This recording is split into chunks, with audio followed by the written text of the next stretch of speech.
Hey guys, today we're going to start talking about colonial America. So, we're going to be moving on from that original point of contact between the Western world and Native America, and we're going to talk about specifically how the British colonized. Now, last time we did talk a little bit about Spanish and French colonization, and it is important for us to understand how they came over, what their intentions were, because that does impact the United States. The French came over and started the fur trade. Now, they did have some major settlements, especially in places like Quebec.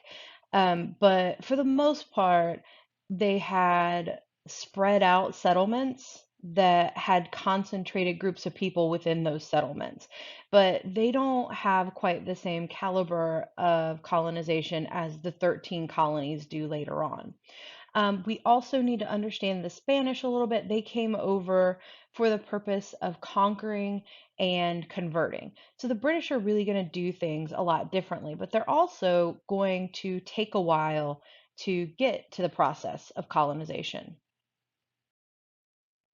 So the British are going to colonize with the intention of moving settlers to a new land.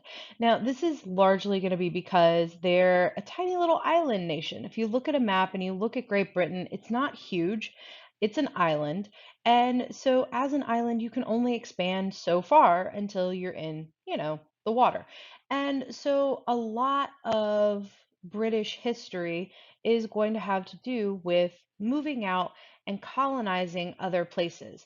Now, that's one because they have very limited land, so you're going to have people going and colonizing in other places. But also, it's going to be because of their limited resources. And the whole purpose of British colonization is going to be to ensure the profitability of the British Empire. That's going to be really important when we start talking about the Revolutionary period. One thing that we are going to notice with the British is they are going to send larger groups of people and they are going to send families to colonize in the 13 colonies. This is actually different from a lot of what Great Britain is going to do in its other colonies. The American colonies are kind of unique. So let's go ahead and look backwards a little bit and figure out why the British started colonizing when they did. So there's this guy, right? Henry VIII. He's actually a guy you might have heard of. There's a pretty popular show called The Tudors. It's all about Henry VIII. And one of the reasons that we remember him is because his life was basically a soap opera. Henry VIII is going to have a slew of wives, six of them to be exact. And one of the big things that he's going to do is he's going to form an entire church, the Church of England, when he throws a giant hissy fit about being able to get a divorce. And you might be wondering how that's impacting colonization, and we'll touch on that in just a second. So let's talk about our good friend Henry and his six wives. Now, the reason that this is important, this whole soap opera, the reason that we're following it is because we are going to see a bunch of religious strife as a result of the Tudor dynasty. So the Tudor dynasty is not just Henry, it's also the people that follow him. And so Henry is going to begin that religious strife when he divorces his wife, Catherine of Aragon. Now, he and Catherine have a daughter together named Mary, but after Mary, it's very quickly going to become apparent that Catherine can't have any more kids. And Henry needs a male heir to take the throne. So he goes to the Pope and tries to get a divorce because he's Catholic and he's at the head of a country, so he's got to go all the way to the Pope. Now, Catholics frown on divorce, and so the Pope is going to tell Henry no. When he tells Henry no, Henry is then going to ask for an annulment. Now, I don't know if you guys know what an annulment is, but essentially, it's pretending that a marriage doesn't exist, that it never existed, that it didn't happen. And it's useful in some instances, but you can't really pretend that a marriage didn't exist if you have a whole entire baby. And that's what the Pope is going to tell Henry. And so he throws one of history's largest hissy fits and creates the Church of England. The Church of England is kind of like the Diet Coke of Catholicism. It's basically Catholicism that bends to Henry's whims, with Henry at the head of it instead of a pope. Now, here's the thing, you guys. At this point in time in Britain, there's really no such thing as religious freedom. And so the state religion becomes the Church of England. Religion is very important to people, and being forced to change your religion is kind of a big deal. That's why we're going to have all these religious issues. Now, we need to talk just a little bit about the rest of Henry's wives, just to kind of round him out, and so that you understand that it's not just that Henry started a new religion. There's also a lot more going on in the background of the Tudor dynasty. So, after his divorce from Catherine, he is going to marry Anne Boleyn. Anne Boleyn is young and beautiful, and men love her, and she loves men. And because of that, and because of some alleged affairs, Henry is going to behead her, but not until she has their daughter, Elizabeth. After Anne's beheading, Henry is going to decide that he needs somebody kind of plain and maybe a little bit ugly, which I think is an unfair way to characterize Jane Seymour, but that's kind of how she's historically remembered. She's also very sickly. She does give birth to Henry's first and only son, Edward, but she dies soon after. So then Henry is going to get married again, and he's going to marry a woman named Anne of Cleves, and she is a political alliance. They don't actually like each other. So they end up divorced fairly quickly. And then we're going to have a couple more Catherines. You'll notice most of Henry's wives are either Catherine or Anne. So first we have Catherine Howard. Catherine Howard is going to end up being beheaded, just like Anne Boleyn. Um, so similar to Anne, Catherine is going to allegedly have an affair. Henry, by this point in time, is kind of old and kind of fat. He's one of those guys that he doesn't really do anything halfway. So that's okay for ruling a country, but also, if there's a feast, you're going to feast. If there are drinks, you're going to get drunk. And if there are women, you're going to have a parade of women. And so, by this point in time, all of that and Henry's lifestyle is kind of taking a toll on him, and Catherine cheats on him. So he ends up marrying another Catherine, Catherine Parr. Now, this Catherine does survive, but largely because Henry ends up dying while they are still married. So those are Henry and his six wives. Then, after Henry VIII dies, his son Edward becomes king. Now, remember, Edward is Jane Seymour's son. So he's the third child. He's also pretty young when he comes to the throne. He becomes king and he is going to attack Catholics because remember, they're not Catholic anymore. He has been raised in the Church of England, and the Church of England has existed his entire life. He attacks Catholics.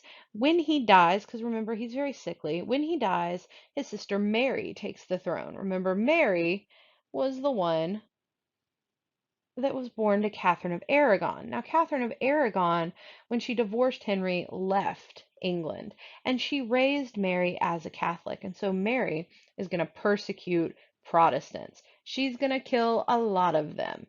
You guys ever heard of Bloody Mary? You say it in the mirror, and then she comes and she kills you, or whatever. Or Bloody Mary's the drinks. See, this is Mary holding a Bloody Mary. Those are named after this Mary. She's nicknamed Bloody Mary because of the persecution of Protestants. Now you guys got to think. First, you have a king who's like, I don't really want to be a Catholic anymore. I'm going to start this new religion. And everybody has to change over to the Church of England. Then they have a king who says, hey, if you're not Church of England, if you are Catholic, I'm going to kill you. And so all of the remaining Catholics are kind of scared. Well, then you have this huge shift, and you have Mary, the Catholic, coming in. And so anybody who was Protestant, and technically these people who have converted to the Church of England, they're Protestant, um, they're subject to being attacked. So everybody's got a lot of back and forth going on.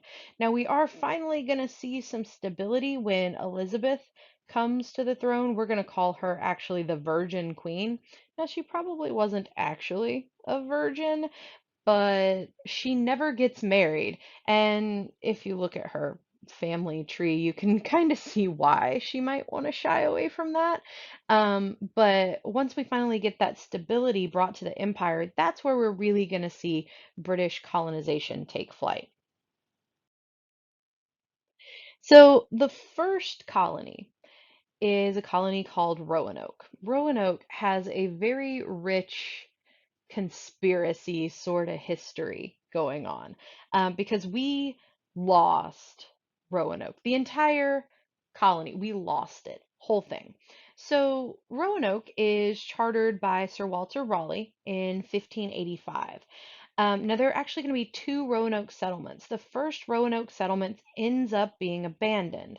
As it turns out, they didn't have enough supplies, they didn't come quite prepared enough, and so they end up bailing on the settlement and they're going to try again.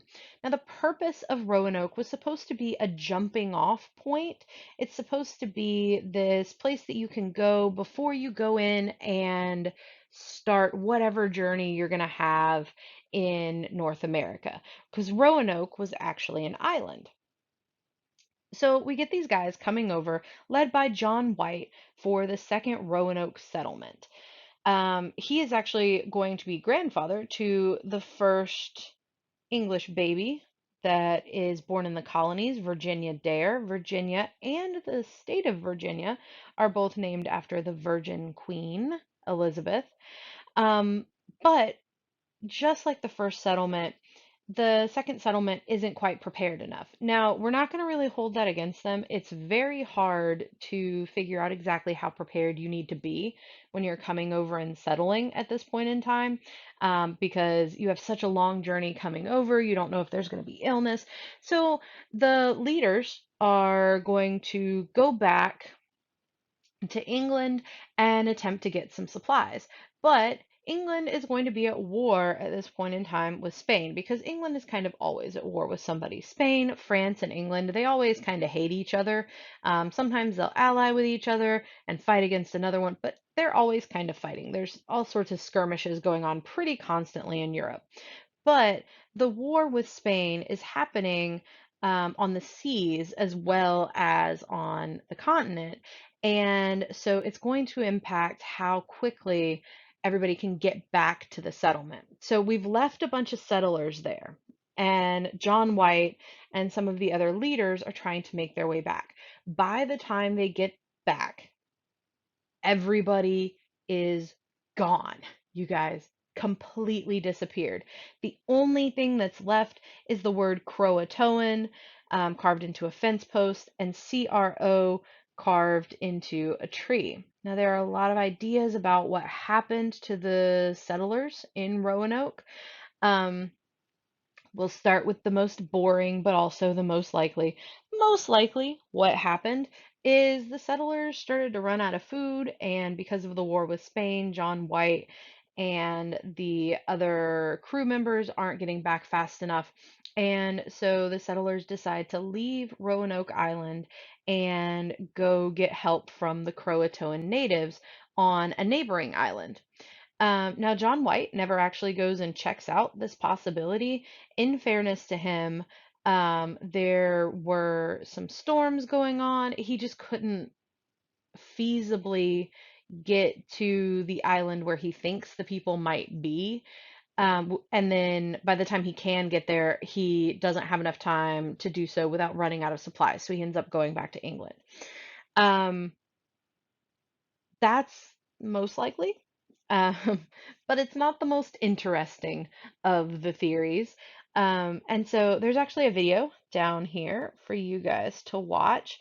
You don't necessarily have to, but this is a video about some of the conspiracy theories about Roanoke. My personal favorite is the theory that there was basically a mini zombie apocalypse that happened in Roanoke. Um, and it's actually, if you squint and like tilt your head a little bit, it's plausible, right? Because of the Columbian Exchange, you have these settlers being exposed to new diseases, and maybe one of those diseases kind of warped itself a little bit. It mutated and it became something that made them crave human flesh, and they were maybe turned into zombies a little bit. And the reason that John White never finds any of these zombies is because the Croatoans come, thus explaining Croatoan being carved. They come and they put down the zombie apocalypse and they burn all the bodies and everything like that. Again, probably not, but that's what I would like to think happened. The word Croatoan also actually has a pretty interesting history. It appears a bunch of times throughout history. There are some appearances, and it's all kind of freaky when it appears. There's some appearances when people disappear off of ships. Supposedly, it was written in something written by Amelia Earhart, who then disappears. Um, there are also some stories that were passed along saying that Edgar Allan Poe, when he died, was muttering the word Croatoan. So it's got kind of a shady history with the Roanoke colony, and it seems to follow people when weird stuff happens. So obviously we weren't successful with Roanoke. And so we got to try again. And we try again with Jamestown in Virginia.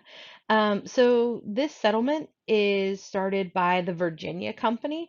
Virginia Company is what's known as a joint stock company. And essentially, a joint stock company is one that you have a bunch of different owners who have all invested in this colony. Now, one of the things that we're going to see with Jamestown is we're not really going to try to bring over families yet.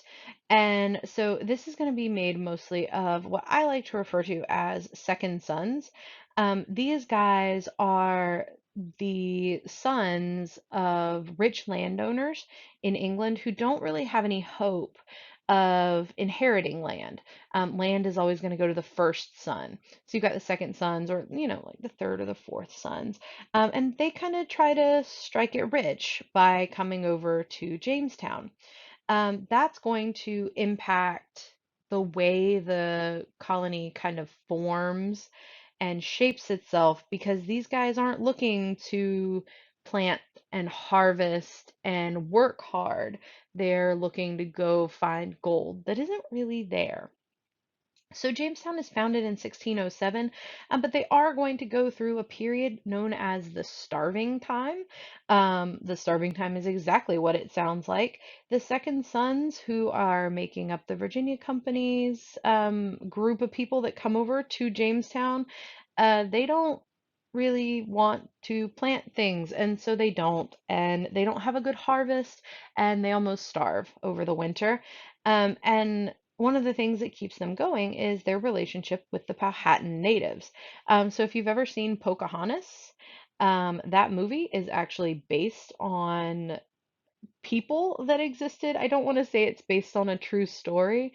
Pocahontas existed, John Smith existed, Jamestown existed, but it didn't exactly happen the way that it does in the movie. And to that end, I actually want you guys to watch this video that I have linked down here.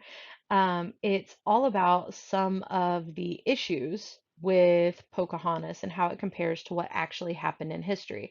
This is going to be really helpful for you guys because you are going to be writing an essay comparing a historically based film, something that is based in reality, like Pocahontas, that's based on a true story, and you're going to write about whether or not it was historically accurate. You're going to compare it to what actually happened. Now, you can't use Pocahontas because I'm giving you this link and it's going to do a lot of the job of your essay for you. But it is going to give you a really good example of the kind of stuff that you're going to look for when you write yours. So that's really interesting. Go ahead and watch that. Um, Now, I do, though, also want to talk about a couple of things that are going to happen in Jamestown that are really, really historically significant. The first of those things is the establishment of the House of Burgesses. So, the House of Burgesses is the first instance of colonial self-government. Now, this is going to be hugely, hugely important. When we talk about revolutionary America, one of the problems that we tend to have with British government is they come in and they end a process called salutary neglect. Salutary neglect is basically the idea that you should leave the colonies alone, let them govern themselves, let them do whatever, and as long as they're profitable, it's fine, even if they're technically not following the law. And so, from the very beginning of colonization, from our very first permanent settlement onward, we are going to govern ourselves. That's going to change after the French Indian War. Another thing that started in Jamestown is something called the headright system. The headright system is really important because it's going to start something called indentured servitude. We'll talk a little bit about that in just a couple minutes, but indentured servitude is essentially signing a contract to be a slave for a little while in exchange for something. And so that's where the headright system comes in. A 50-acre lot is going to be given to any colonists who come over and cover their own transport to the New World. But you're going to have a lot of people who can't cover their own transport. And so what they're going to do is have someone else cover their transport. And then they will sign an indenture and they will promise their servitude for a certain period of time in exchange for that ride over to the New World. Under the headright system, this is how huge plantations are going to get built in the South.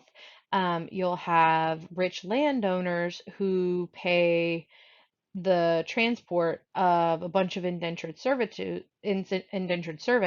and then they get that servitude as a result, and they get that 50-acre lot.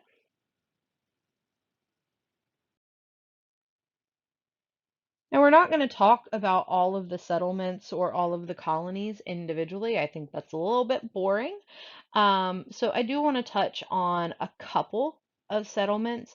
Plymouth Rock is the one that most of us know about. The Pilgrims come over in about 1620.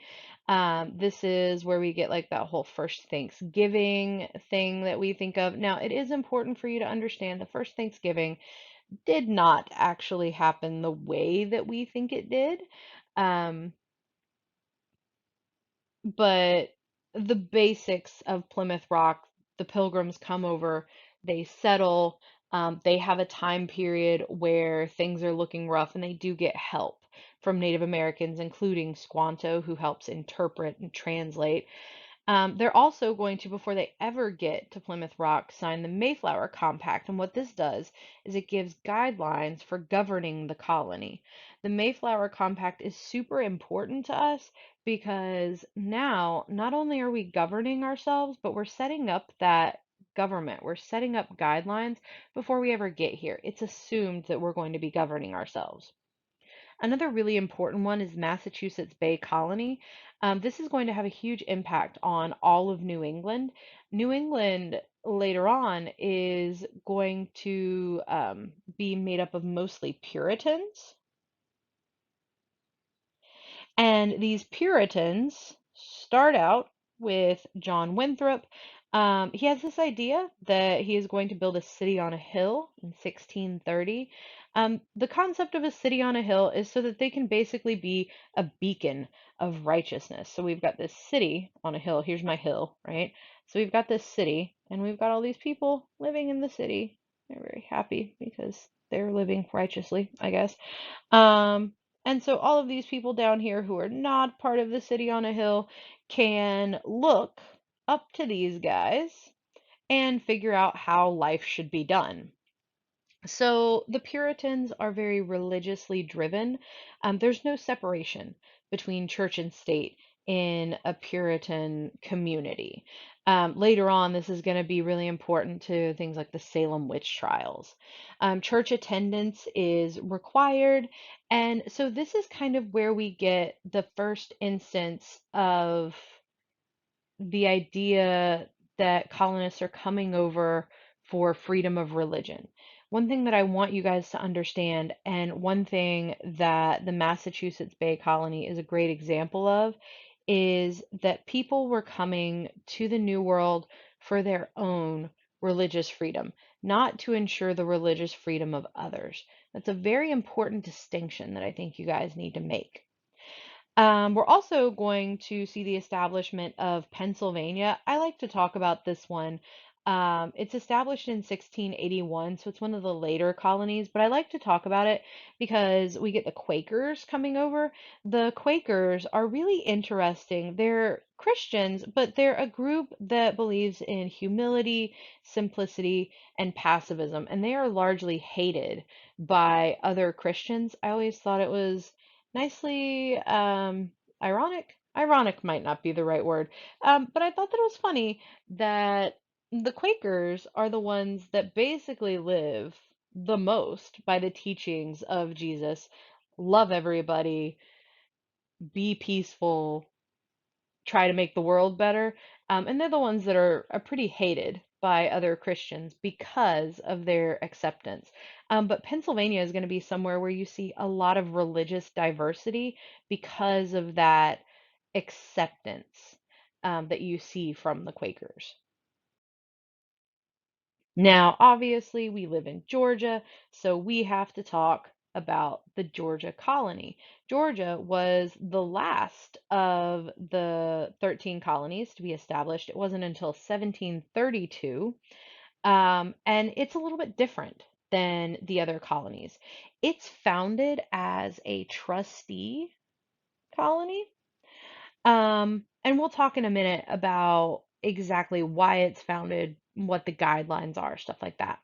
Um, but one of the big differences between Georgia and the other 13 colonies, in addition to the fact that it's way, way later, we're gonna see that this is maybe like 20 years or so before the revolutionary period, as opposed to maybe almost 100 years for some of the other ones.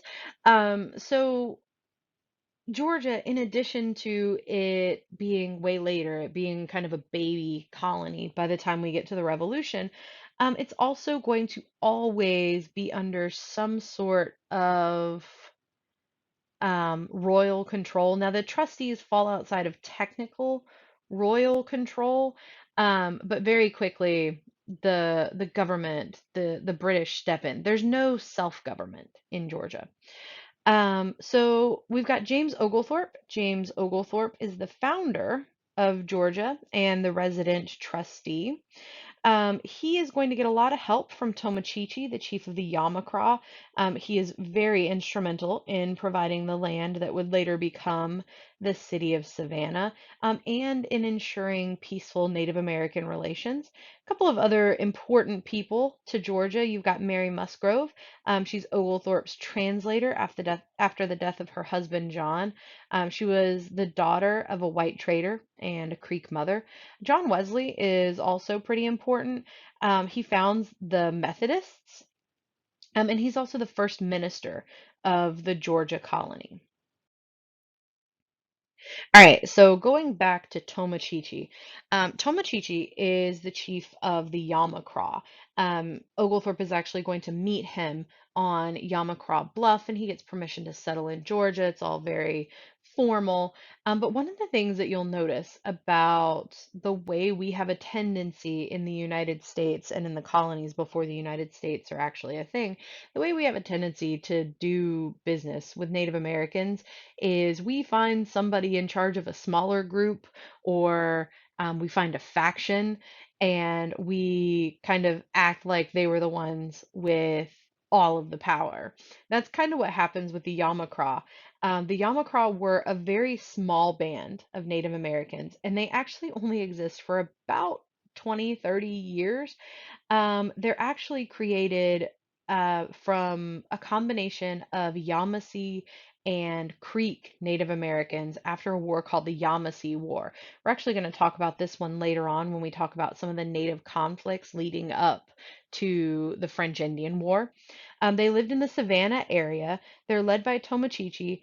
Um, Later on, they're led by Tomochichi's nephew here, but they don't last very long after Tomochichi's death. There's only about 200 or so of them. They're a mix of the Lower Creek and the Yamasees, like I said. Um, and so these are the guys that Oglethorpe is going to get permission from to live in Georgia. But you have the Creek are a massive Native American group in Georgia. And you also have the Cherokee are a huge group. Nope, we're going to talk just to these 200 guys. The Yamakra also are going to fall apart a little bit after Tomochichi's death, and most of them eventually reintegrate themselves with the Lower Creek to avoid conflict with Europeans. The Georgia colony is going to be set up with the Charter of 1732. So the big ideas for the colony of Georgia is to relieve poverty and unemployment in Britain.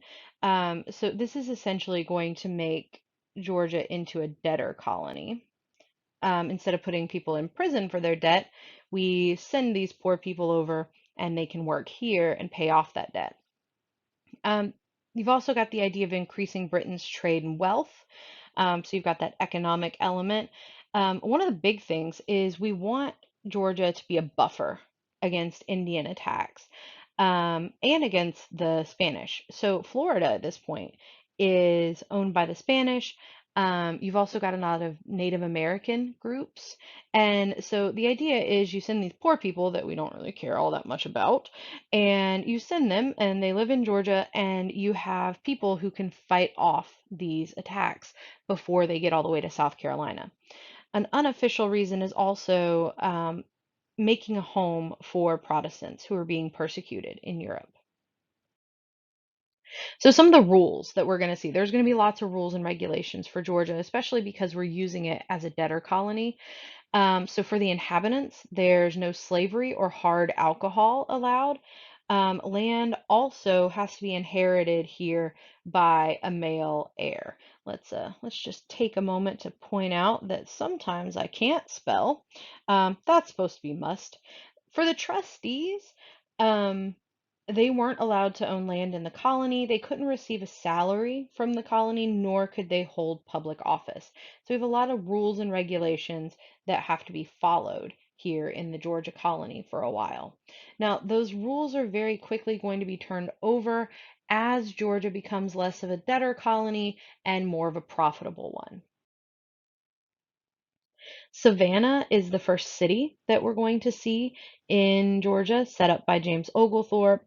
And the basic plan for Savannah is still kind of there today. You can still see remnants of this. There's a very distinct plan of streets and houses around a square. And so that's something, like I said, you can still sort of see today.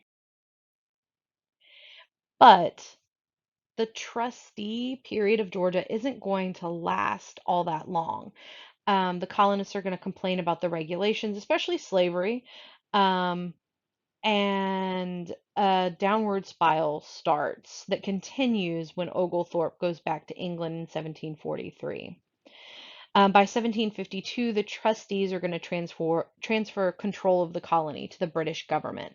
And so 1752 onward, the British government, there's royal control going on. So there's a little bit more complacency in Georgia. By the time we get to the American Revolution, that sort of period, um, they're a little bit more content with royal rule because they've already been living with it, and the other colonies haven't. All right, so we talked a little bit about indentured servants before. Remember, they have their passage to the New World paid in exchange for unpaid labor. So they sign these contracts, these indentures, and they essentially become slaves. Now, there is a difference, though, between indentured servants and slaves. And so, this is also the period where we're going to see the establishment of African chattel slavery. This is where slavery starts to become race-based. All right, so we're going to start bringing slaves over from Africa. This is going to be something called triangular trade because it looks like a little triangle. What this is going to do is it's going to take slaves from Africa to the New World via what we call the Middle Passage. And the Middle Passage is this right here, just going from Africa to North America. Slave trading posts like ones at Fort Elmina in Ghana are really common. This is a picture from Fort Elmina, which actually still stands today, as was the use of things like the gory or the slave stick. So these are examples of the gory. And so slaves were tightly packed into slave ships. They were fastened to one another. A lot of the time, they had to stay in these slave trading posts, like the one at Fort Elmina, for months and months before they were packed like sardines and sent to North America.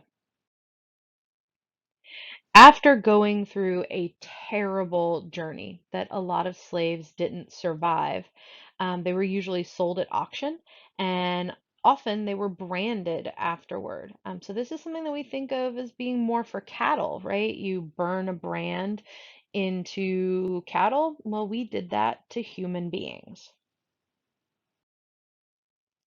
Now, initially, African slaves were treated almost like indentured servants. Now, the indentured servants are going to work in exchange for their passage to the New World, but both indentured servants and African slaves could be bought, sold, leased, and they could be punished by whipping. Now, there is some difference, though, you guys. Some of the major differences, the biggest one is that African slaves are not willing to be servants, right? The indentured servants voluntarily come to America. The African slaves are coming against their will. So that alone is enough of a difference.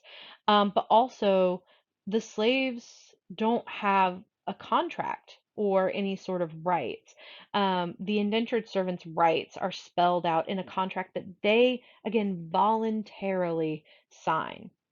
Um, the indentured servants also have an opportunity to get out of servitude after a period of years. Usually it's something like 5 or 7 years. Now, a lot of them do die before they can earn their freedom. A lot of them are abused or even killed. And so indentured servants are not treated well. You guys, I don't want you to think that, but they do have the ability to get out of their contract eventually. Slaves um, initially, sometimes are treated sort of like indentured servants and are let go, but for the most part, eventually they're bound for life. They are often abused, but they're very rarely killed because these guys are seen as an investment. They're seen as a lifetime investment, whereas the indentured servants are a calculated investment. They're only there for a certain period of time. These guys also have relatively few opportunities to earn or buy their freedom. And so, what you're going to see very quickly is a shift from the use of indentured servitude to slaves. Because although slavery is a lot worse for the slaves, it's a lot better for the slave owners.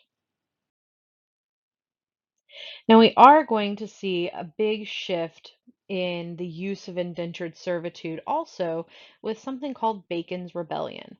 Essentially, what's going to happen, a guy named Nathaniel Bacon, is going to lead some poor colonists in rebelling against the governor, Governor Berkeley.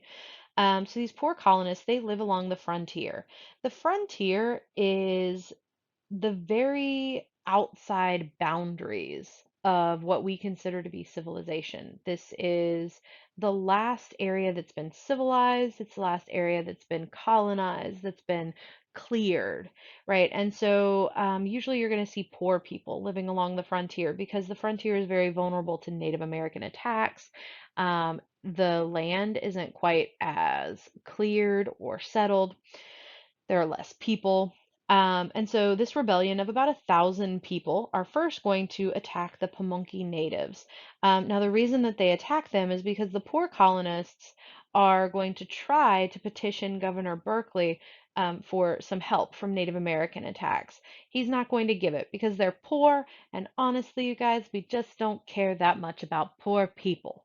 And so they try to attack the natives themselves, but they end up attacking a peaceful group instead of people who are actually attacking them because we have an unfortunate tendency to see Indians and not as individual groups of Native Americans with different ideas and traditions. And so they end up attacking the wrong guys. Now, Nathaniel Bacon is going to die of dysentery before the rebellion actually ends.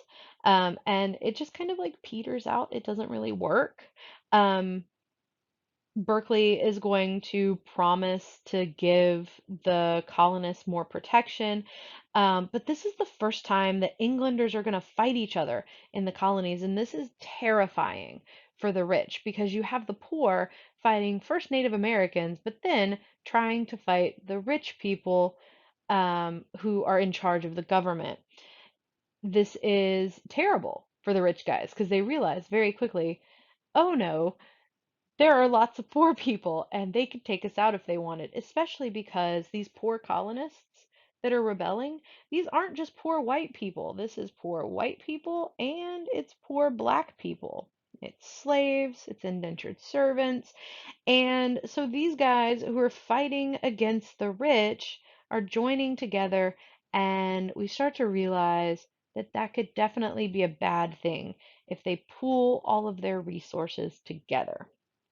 So, what we're going to do, this is going to mark the effective end of indentured servitude and the beginning of chattel slavery.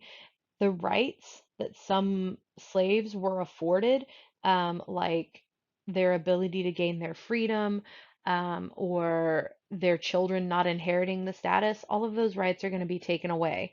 And what you're going to see after Bacon's Rebellion is a very, very distinct and intentional move toward the use of African slavery and to promote the idea that poor white people are better than poor black people. And so this is really where we see the race line start to be drawn in the Americas. Now, I said we're not going to go through each of the 13 colonies, but there are three distinct regions in colonial America that we're going to see emerge out of those 13 colonies. We've got New England, the Chesapeake, and the Lower South. Later on, these are going to be divided more or less into what we see as the North and the South prior to the Civil War, because there are some very big differences in the regions. So I want you guys to read through this chart. I'm not going to go through and read it for you, but I want you to read through this chart and I want you to notice um, that one of the biggest differences that we see between New England, the Chesapeake, and the Lower South is that there's a huge religious importance in New England. We've got religion here. Um, There's also going to be fewer women in the Chesapeake and the Lower South. There's also going to be less education for at least the poor in the Chesapeake and the Lower South. One thing that we're going to see is the wealth disparity. And that's going to become huge in the lower South. You're going to have a very, very poor white population with very few rich people, plantation owners at the very forefront. This is also a period that we're going to see slave codes created. These are going to fundamentally alter the practice of African slavery. This is going to make slaves property for life. Children are going to start to inherit the status of slave. It becomes a crime to teach slaves to read and to write. That's going to keep them in appalling ignorance. And the idea is to keep them from wanting freedom, keep them reliant on their slave masters. We're going to take away the conversion to Christianity as being grounds for freedom. Originally, our justification, because when we do shady things, we have a tendency to want to justify it. Our original justification for African slavery is that we are saving slaves from a life of heathenism. We're converting them to Christianity. We're making them better. We are civilizing them. And so a lot of the time, slaves are going to be freed after they convert to Christianity. You're actually going to have a pretty large population of free blacks in the South as a result of this.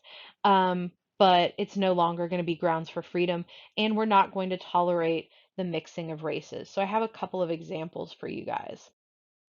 All right, so first, all persons except Negroes are to be provided with arms and ammunitions or be fined at the pleasure of the governor and council. All right, so we don't quite have the Second Amendment yet. We're not the United States yet.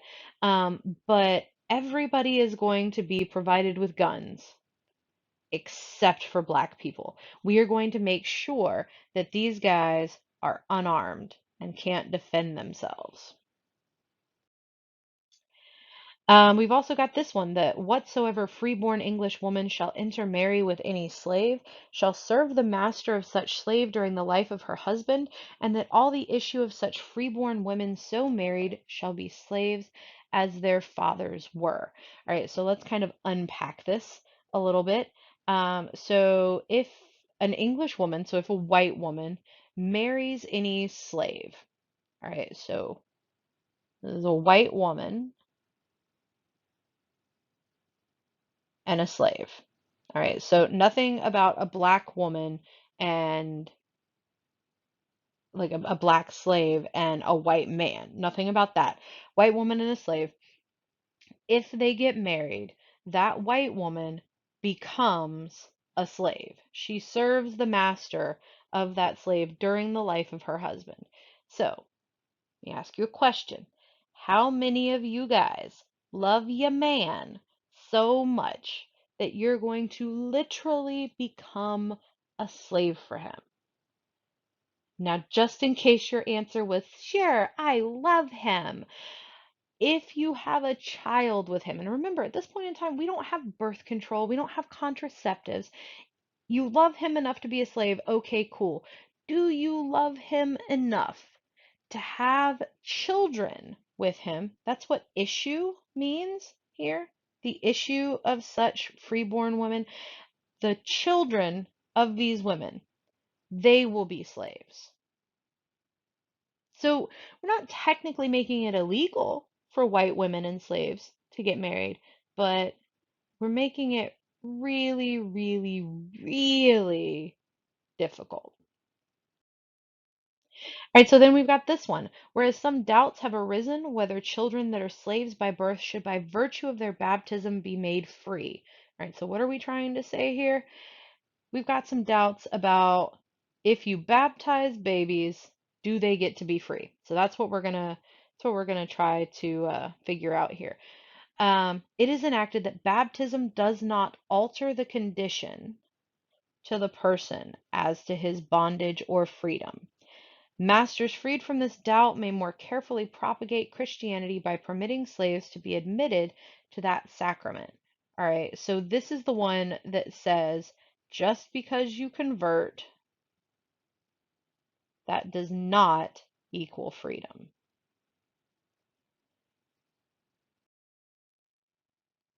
So, you guys, my good friend Kanye West said a couple years ago at this point, I think, he said at one point that slavery was a choice because there were more slaves than there were white people. And so if they really didn't want to be slaves, they could have just rebelled and been done with it. Now, in fairness, Kanye and I were not friends when he said this, so he had never taken my class. Kanye also isn't really a history buff. One of my favorite Kanye quotes is that basically he's too busy writing history to read it.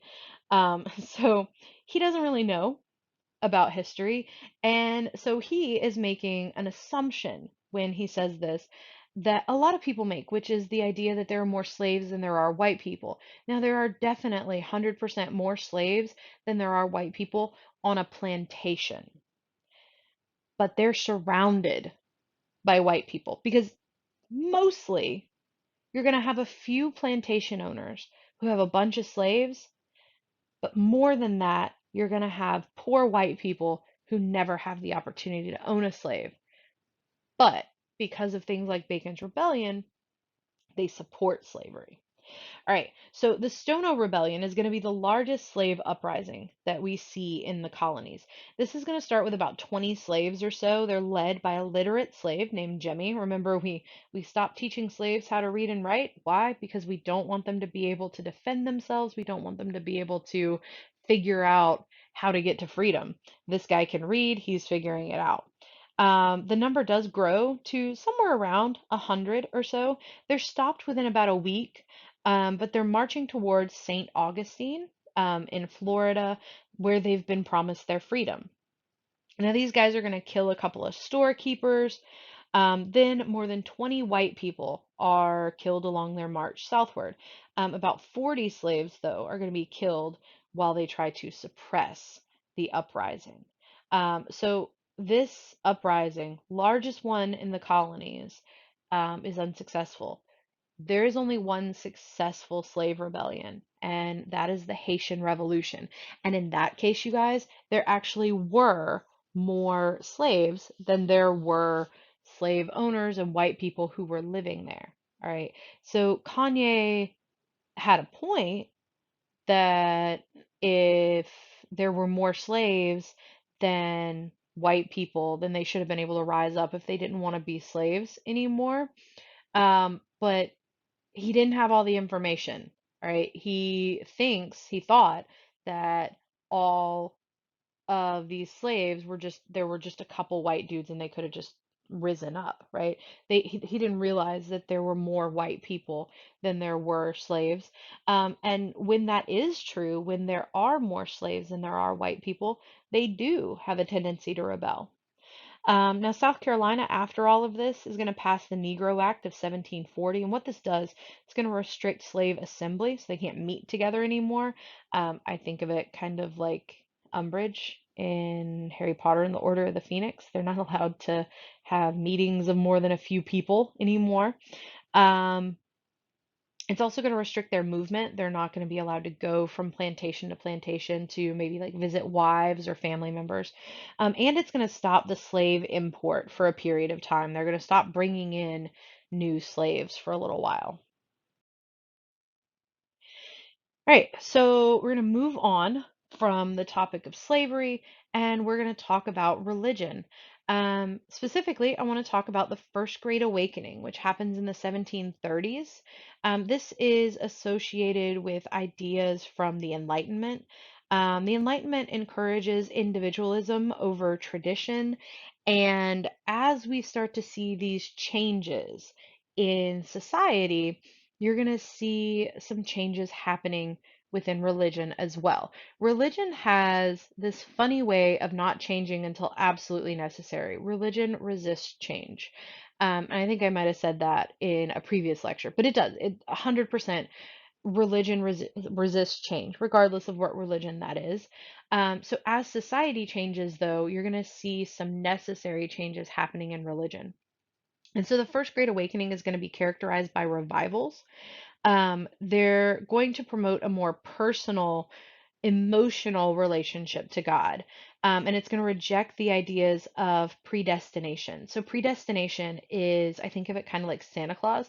You know, he's making a list, he's checking it twice. Predestination is kind of the idea that God's making a list, he's checking it twice. He decides before you're ever born whether you're going to heaven or hell.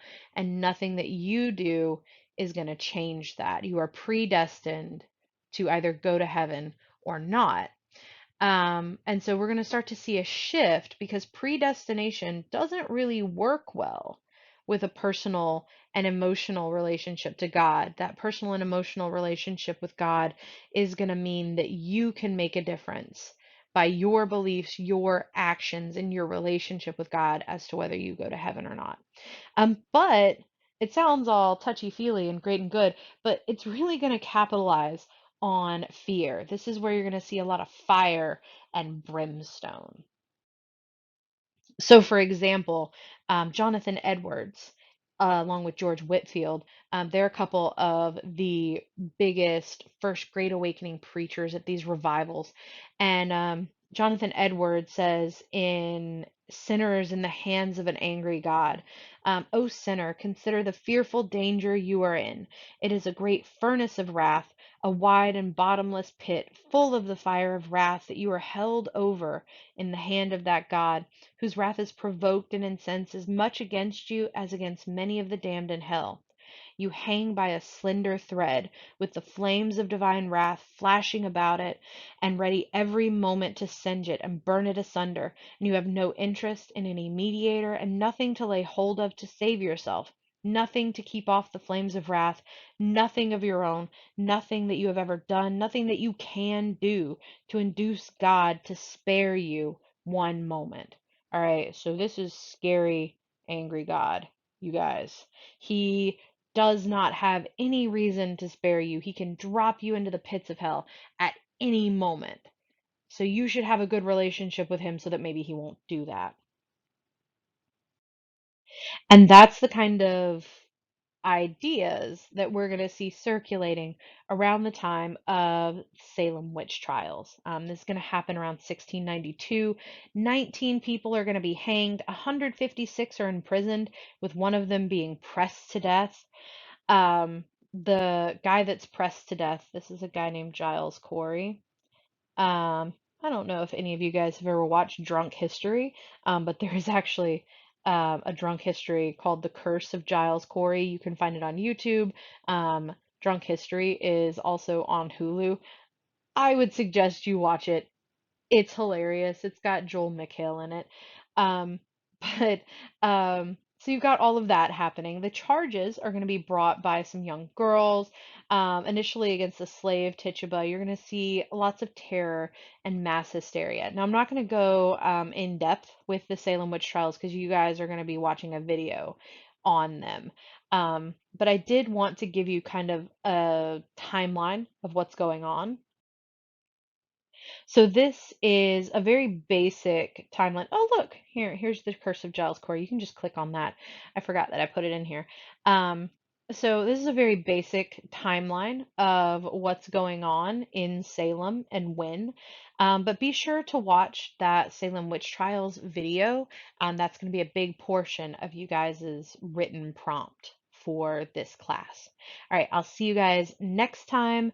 We are going to be talking about, I want to say the French Indian War is next. All right, see you soon.